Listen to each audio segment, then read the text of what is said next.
Hi, I'm Stian. I'm a blogger and a photographer, and I live on an eco estate where animals roam free and nature comes first. This is home to me, and this is where I do most of my cooking in the veld. I love food that makes people smile, and my recipes are easy to make, better to eat.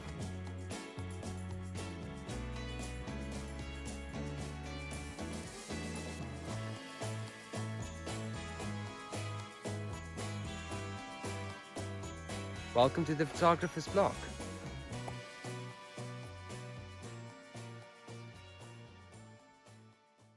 Welcome everyone, thank you for watching another recipe video right here on the photographer's blog. I'm Stian and this is the first episode of my Christmas cooking. Now it's a little bit windy today, so if at any point in this video you hear some noise, please accept my apologies. Now the festive season is actually my favorite time of the year, not least because we get to spend time with friends and family, but also because it involves time around the festive table. Planning my Christmas menu is something I especially enjoy. I like to try new ideas or simply relive old favorites.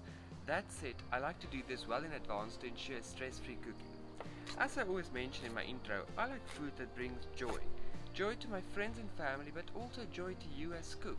I think even more importantly, the cooking process itself should be fun and relaxing. So the first recipe that I wanted to share with you is my citrus and ginger gammon.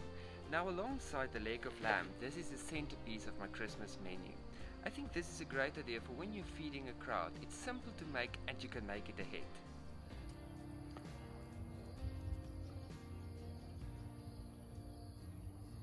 Now I have one beach smoked deboned gammon of roughly 1.5 kilograms, and I'll add it to a large casserole along with 2 carrots and 1 onion, roughly chopped.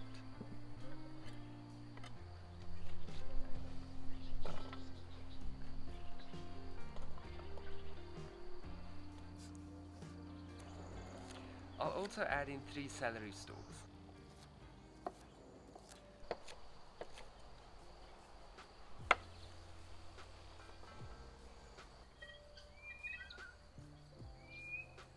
And 2 bay leaves. Now I think what really sets this gammon apart is the warmth from the ginger against the bitter sweetness of the citrus. It really is a match made in heaven. I'll also add in 3 cloves, because I think you can't cook gammon without adding cloves. And then, to amp up the citrus flavor, I have 2 small limes which we'll cut into wedges and nestle in.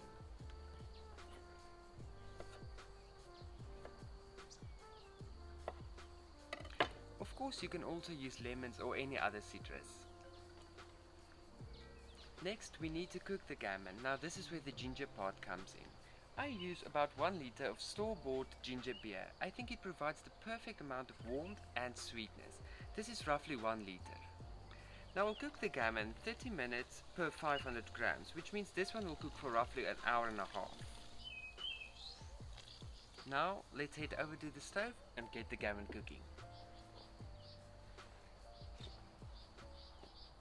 Now as mentioned, I'm going to cook the gammon now for an hour and a half over medium heat. As a general rule, I always cook a gammon 30 minutes per 500 grams.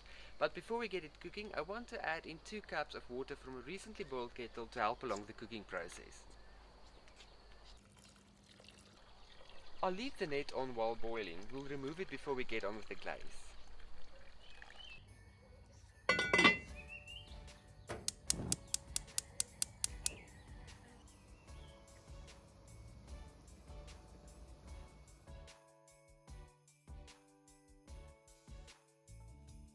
So the gammon's cooked and I've cooled it down just enough so that we can remove the rind. Not pretty, but very easy and necessary. To do that, I'll use a knife to make a small incision between the rind and the fat so that I can lift the rind while using the knife to separate the fat from the rind. If the gammon is cooked, the rind should come off without any resistance.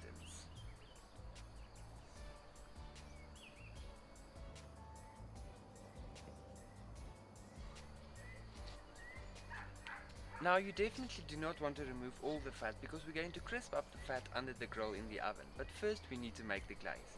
So I'll set this aside. Making the glaze is very simple. It's a matter of assembly really, but I think what is important is that you use a very good quality marmalade, or even better a homemade one, because the glaze really is what makes the gammon special. Today I'm using one of my grandfather's homemade marmalades from lemons, oranges and grapefruit, and I'll add about 4 tablespoons to a pitcher.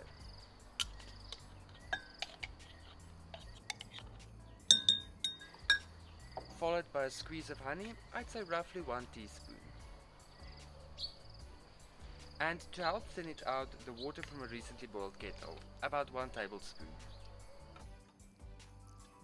Now to drive home the ginger part, I have some freshly grated ginger, also about 1 teaspoon. Now I'll give everything a good stir.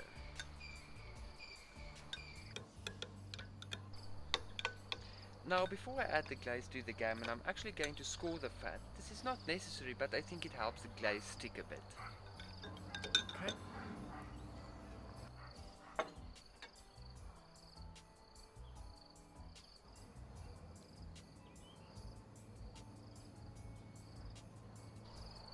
You want to make sure not to cut too deep, you only want to score the fat.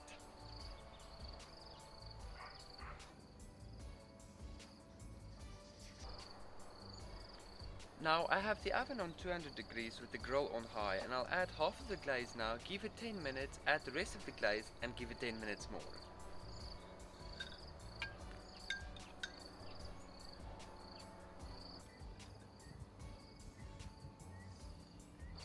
Just look at this golden orange glaze. Now you can use whatever marmalade you have, any citrus will do.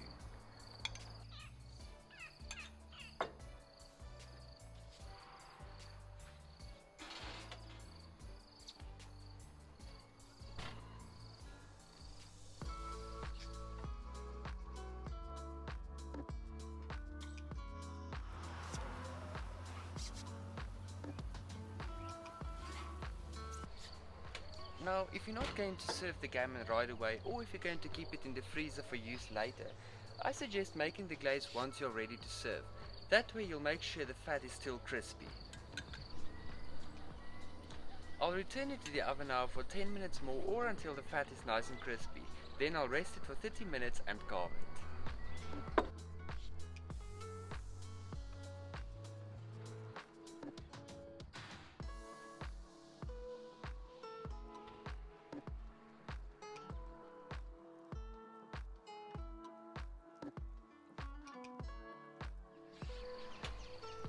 And that's my citrus and ginger gammon done, a guaranteed showstopper at any Christmas table. As always, thank you for watching. If you enjoyed this video or would like to see more recipes or videos like this one, please hit the like and subscribe button.